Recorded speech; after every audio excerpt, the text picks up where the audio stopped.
Difficile de croire qu'il y a moins de 20 ans, l'Angola était en proie à la guerre. Aujourd'hui, le pays est un grand producteur de pétrole qui cherche à se diversifier en exploitant son potentiel touristique. Une tâche qui devrait être facile vu la beauté de sa nature. C'est ce que nous voyons dans ce Business Angola. Nous quittons la capitale pour longer la côte en direction du sud.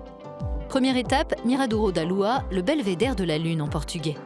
Le paysage est effectivement lunaire. Non loin des plages de sable fin, on découvre des falaises sculptées depuis des millénaires par la pluie et le vent. Nous nous arrêtons à l'embouchure du fleuve Kwanza qui s'étend sur 1000 km. Le Lodge Kwanza est un lieu tout trouvé pour pêcher ou flâner sur la plage, et ce à 1h30 de Luanda. Georges, quel profil de touristes viennent ici? Nous accueillons un certain nombre de touristes étrangers qui veulent visiter l'Angola. Il y a aussi des gens qui viennent ici le week-end. Nous avons les résidents locaux qui viennent de Luanda, soit pour le week-end, soit pour la journée.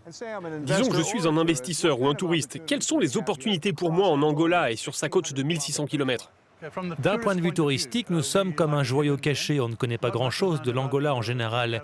Nous avons les hauts plateaux dans le centre du pays, les forêts équatoriales au nord à la frontière avec la RDC et le désert au sud à la frontière avec la Namibie.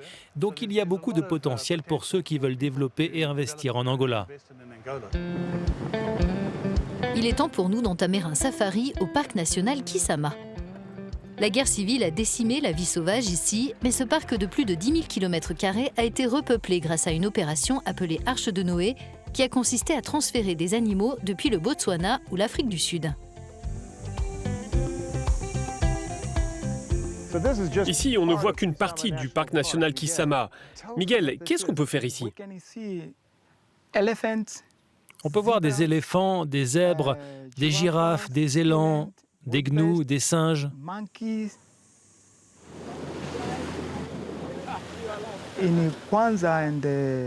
Dans le fleuve Kwanza, on peut voir des lamantins, des crocodiles.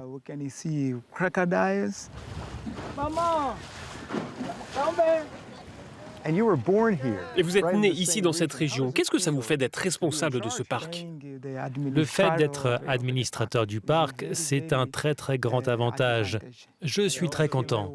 Ce parc veut dire plus d'emplois. Plus d'emplois pour les jeunes, beaucoup de jeunes. Après le safari, place au surf à Cabo Ledo, où le littoral est truffé de petits hôtels, de lieux dédiés au sport nautique et de bien d'autres choses encore. Paulo Augusto et sa famille sont propriétaires de l'hôtel Carpe Diem. Pour moi, c'est l'un des plus beaux endroits pour le tourisme en Angola. On a le surf, le fleuve Kwanza, le parc national. Et pour les investisseurs, en quoi cette région est-elle attractive? À mon avis, il faut investir ici parce que cet endroit s'est encore peu développé. On a besoin de plus d'hôtels, de plus de services et de plus de personnes qui investissent ici.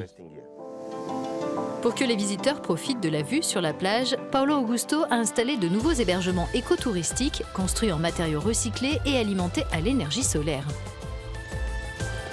Non loin de la capitale, toute une nouvelle offre touristique et autant d'opportunités d'investissement sont en train d'éclore. C'est la fin de ce Business Angola. Au nom de toute l'équipe ici, je vous dis obrigado, merci de votre attention et à bientôt.